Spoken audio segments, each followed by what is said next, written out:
Ciao a tutti e bentornati sul mio canale. Il vlog di oggi inizia con un'avventura al centro. Dovevo registrare dei contenuti per il mio contributo nella puntata speciale del programma di Rai Italia, che si chiama Paparazzi, dedicata alla prima del teatro alla Scala di Milano. Ma prima mi sono vista con un'amica che non vedevo da un po'. Buongiorno da Piazza Venezia. Sono le 8:45 o le 9 meno un quarto. Stamattina sono riuscita a prendere l'autobus delle 7:55, quindi sono in perfetto orario per il mio appuntamento delle 9 qui a Piazza Venezia. È filato tutto abbastanza liscio stamattina, devo dire. Alle mie spalle vedete l'altare della patria in tutto il suo splendore. Questo è tutto per il momento, ho urgentemente bisogno di un caffè e di un bicchiere d'acqua. Poi per il resto va bene così. Neanche quest'anno ci sarà l'albero di Natale, ovviamente con il cantiere diventa un po' difficile mettere l'albero di Natale a Piazza Venezia, quindi quest'anno gli alberi saranno 3, ma in posti diversi della città, e non vi svelo dove perché probabilmente li andremo a vedere insieme in un vlog.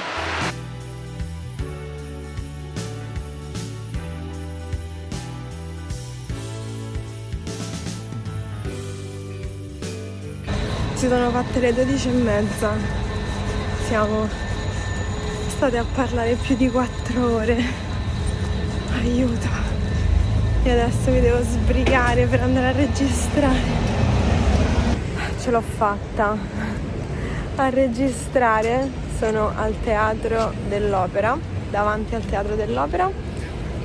Sono venuta qui per registrare appunto il contributo della puntata speciale della settimana prossima. Mi sono portata la videocamera, però la qualità della videocamera non mi piace, preferisco la qualità dell'iPhone. Quindi ho registrato tutto con l'iPhone. Controllando nella borsa mi sono resa conto che ho dimenticato a casa la parte del microfono da inserire nell'iPhone per registrare l'audio, e quindi mi ha preso il panico per un secondo. Poi ci ho pensato, ho riflettuto e ho detto bene, come posso risolvere il problema? Con le cuffiette, perché alla fine questo audio che state sentendo è abbastanza decente ed è registrato appunto con le cuffiette senza fili collegate all'iPhone. Purtroppo a volte le cose vanno così, per quanto uno ci possa stare attento, poi alla fine qualcosa si dimentica sempre. Comunque volevo farvi vedere l'albero di Natale che hanno allestito davanti al Teatro dell'Opera. È molto carino, non si vede benissimo perché è giorno, però si vedono le lucine. Ve lo faccio vedere per intero.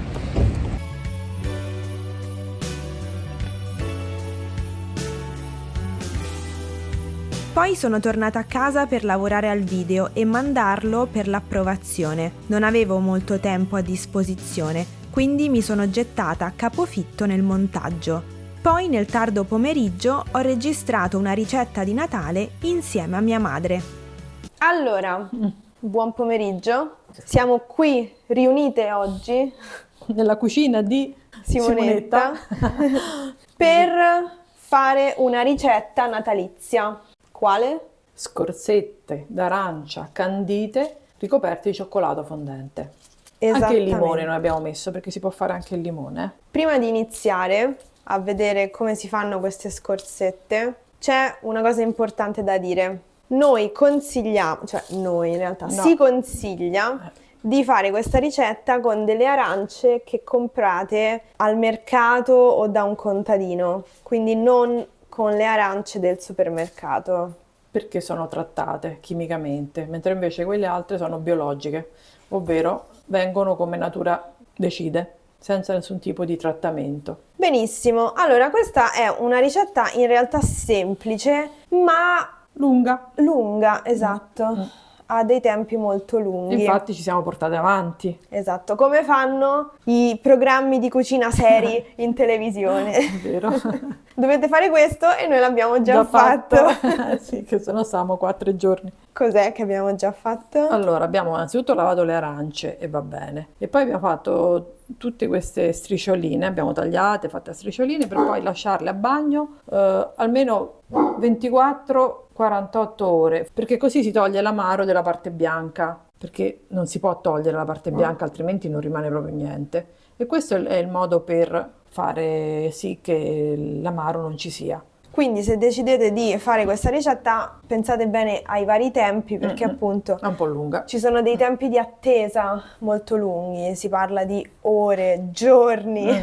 Che poi l'acqua va cambiata ogni volta, almeno un paio di volte al giorno va cambiata l'acqua. E quindi niente, procediamo. Procediamo. Adesso vanno scolate, sembrano poche, però secondo me sono tante. No, secondo me sono tante, sì, sì. Vabbè, Allora, a questo punto bisogna far ammorbidire le scorze. sì, bisogna portarle all'ebollizione e farle bollire per 10 minuti. Allora, Hai fatto una puzza! mamma mia, Pamino, ma sei proprio scostumato. Per quanto devono bollire? 10 minuti. Le scoliamo bene e poi bisogna pesarle così il peso di quello, dobbiamo fare tanto di acqua, tanto di zucchero. 289 grammi. Quindi dobbiamo fare 289 grammi di zucchero e 300 ml d'acqua. Allora, a questo punto io metto queste che erano 289 qua, mettiamo così, 300 ml d'acqua. Adesso 289 di zucchero. Quanto zucchero! Ok, e vai e si va di nuovo in cottura. Ora questo.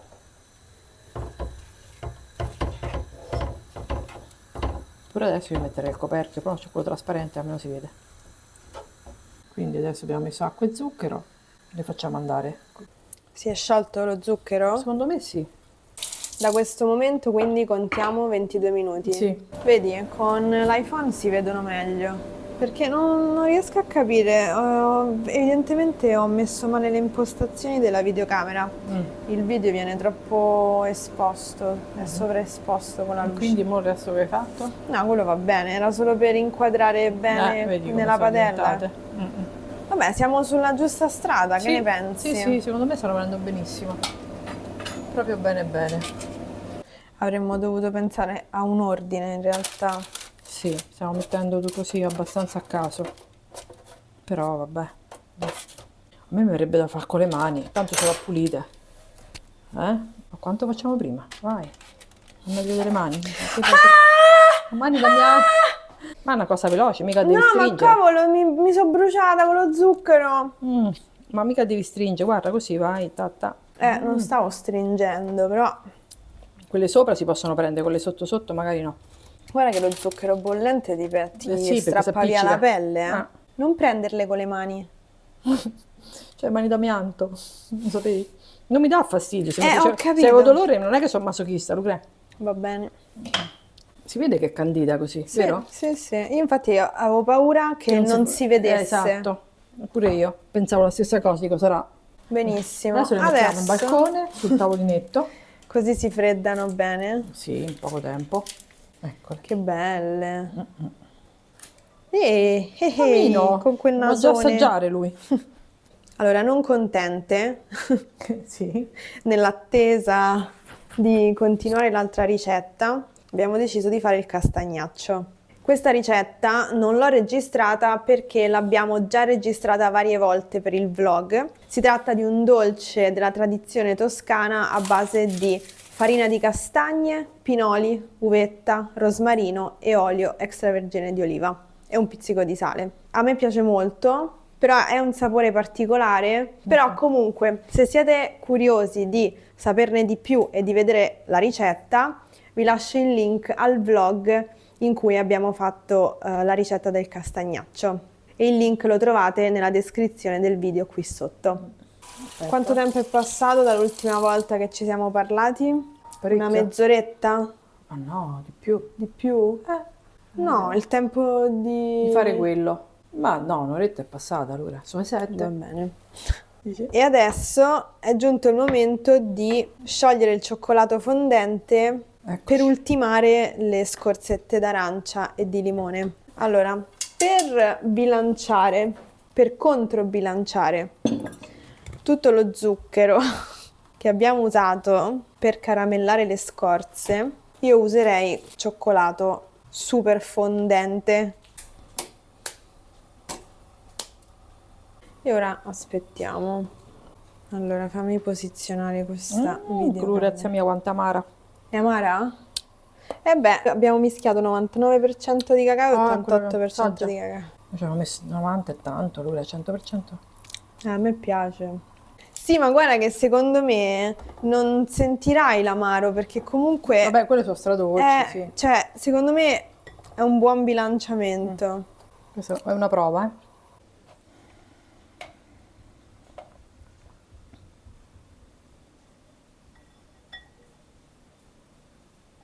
Siamo in un silenzio religioso. Mi sto concentrando.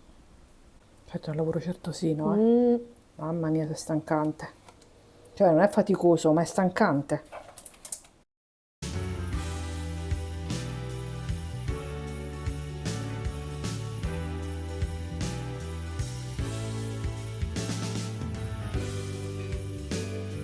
E abbiamo finito! Evviva! Non ne potevamo più. Lavoro certosino, certosino. Questo è il risultato.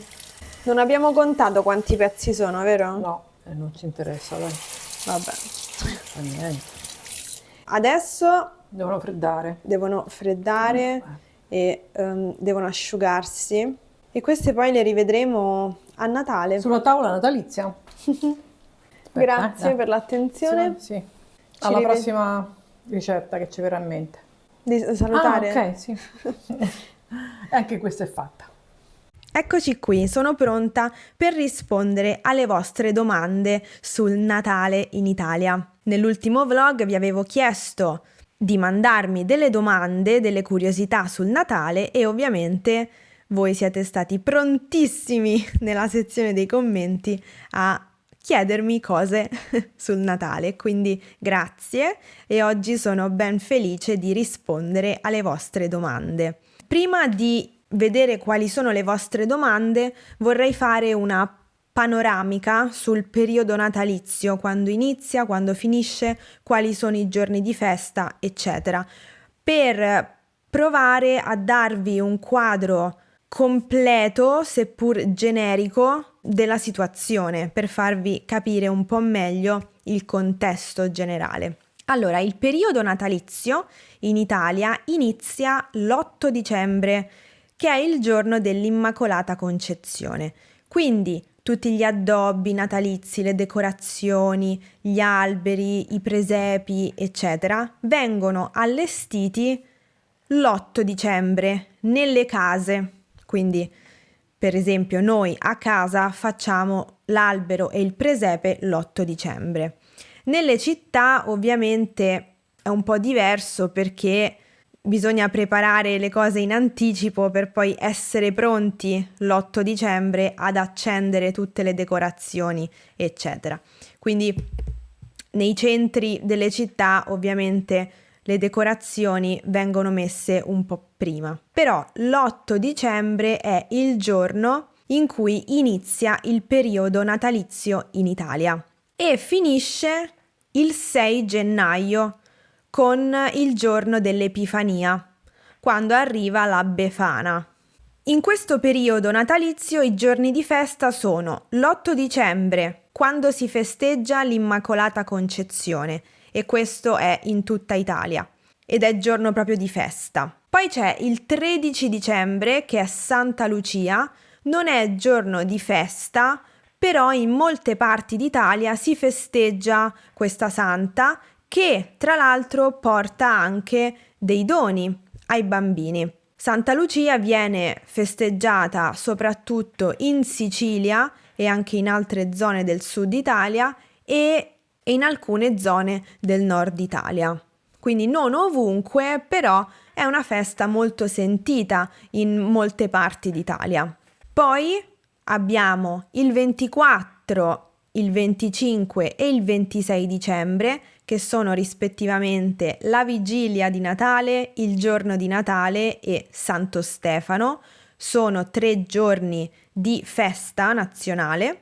Poi c'è il 1 gennaio, che è festa perché è il primo giorno dell'anno, e poi c'è il 6 gennaio, il giorno dell'Epifania, in cui si festeggia l'arrivo dei Re Magi da Gesù bambino dal punto di vista religioso. Dal punto di vista più popolare, delle tradizioni popolari, arriva la Befana per riempire le calze dei bambini, che poi scopriranno se la Befana ha portato dolci oppure il carbone. Le decorazioni classiche sono il presepe e l'albero di Natale. Sono, diciamo, le cose principali. Ovviamente il presepe è molto più caratteristico della tradizione italiana. Nel 1223 infatti San Francesco fece il primo presepe vivente della storia,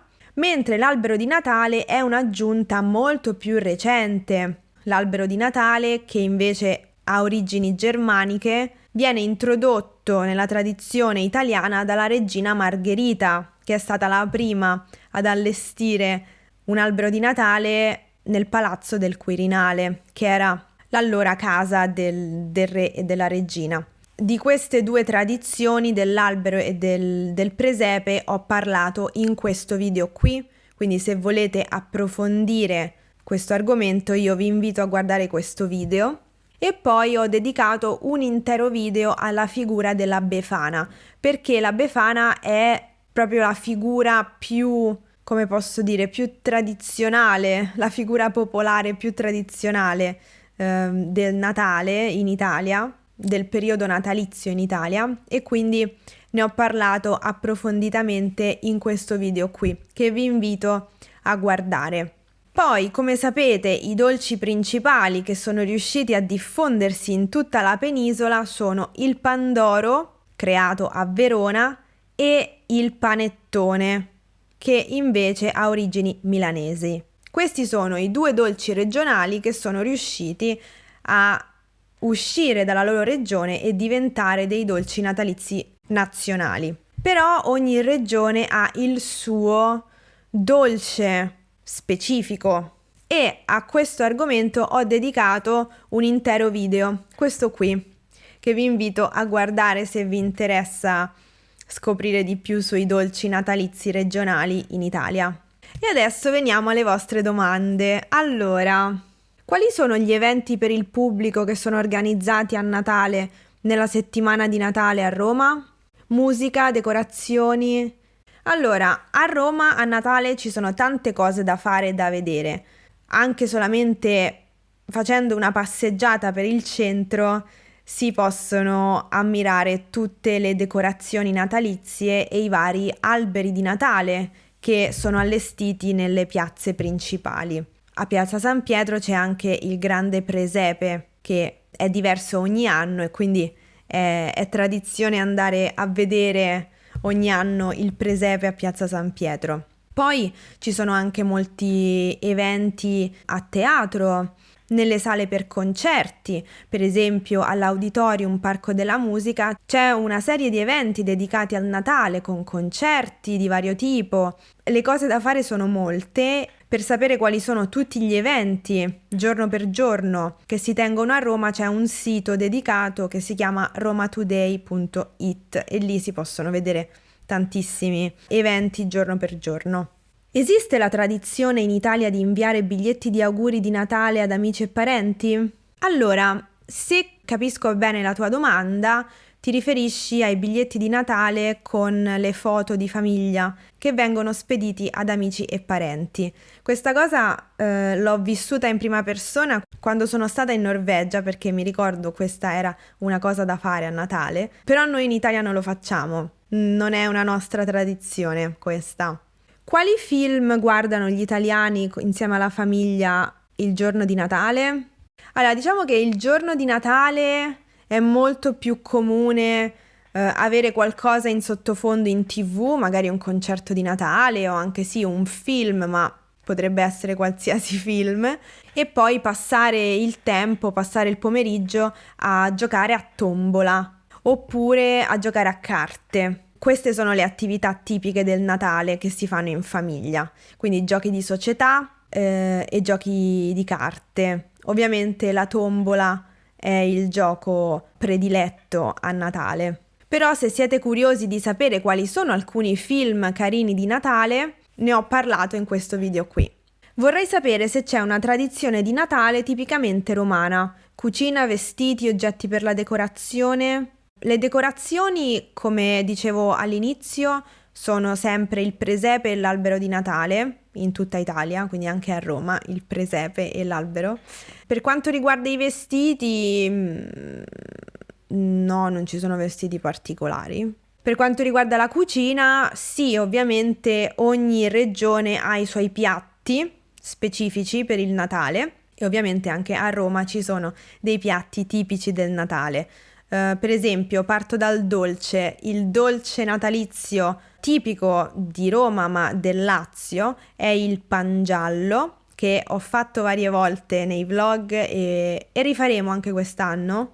Lo rifaremo, quindi vedrete la ricetta in uno dei prossimi vlog. Poi, per quanto riguarda, per esempio, la cena della vigilia, la cena della vigilia è a base di pesce, non solo a Roma ma in tutta Italia, però a Roma si prediligono piatti magari a base di baccalà, oppure c'è una minestra tipica della tradizione romana che è la minestra di broccoli e arzilla. Arzilla è la razza.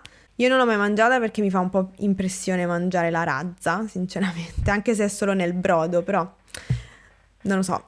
Però se si va nelle osterie romane in centro, questo è un piatto tipico del Natale, della vigilia di Natale, perché sapete che la vigilia di Natale deve essere di magro, tra virgolette, nel senso che non si mangia carne.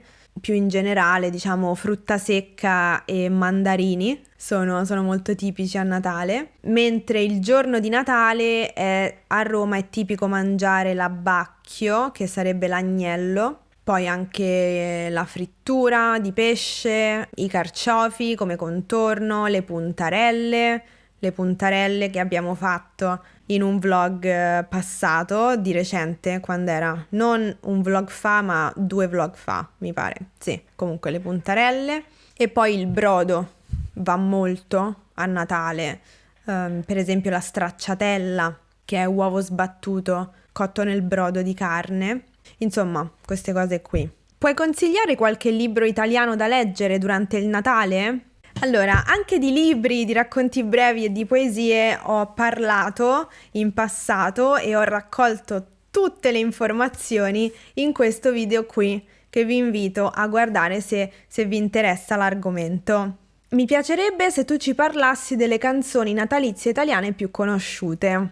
Allora, la prima canzone di Natale che mi viene subito in mente è Tu scendi dalle stelle, che è una canzone che tutti impariamo a scuola e è la canzone che viene appunto cantata nelle recite di Natale a scuola dai bambini, un classico del Natale in Italia, ed è la versione italiana di una canzone in napoletano. E anche a questo argomento ho dedicato un intero video e quindi se vi interessa approfondire vi invito a guardare questo video qui. Vi lascerò tutti i link ai video che sto menzionando nella descrizione qui sotto.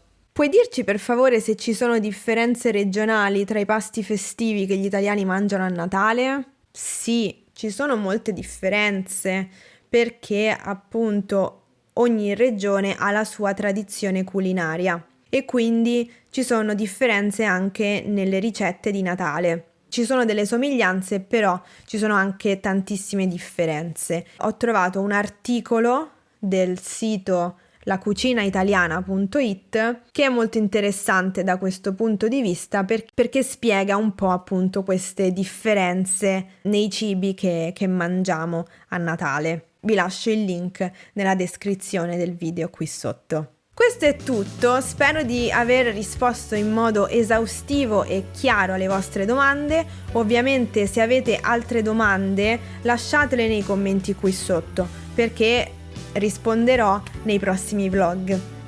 Io vi ringrazio per aver guardato anche questo video e vi do appuntamento al prossimo. A presto! Ciao!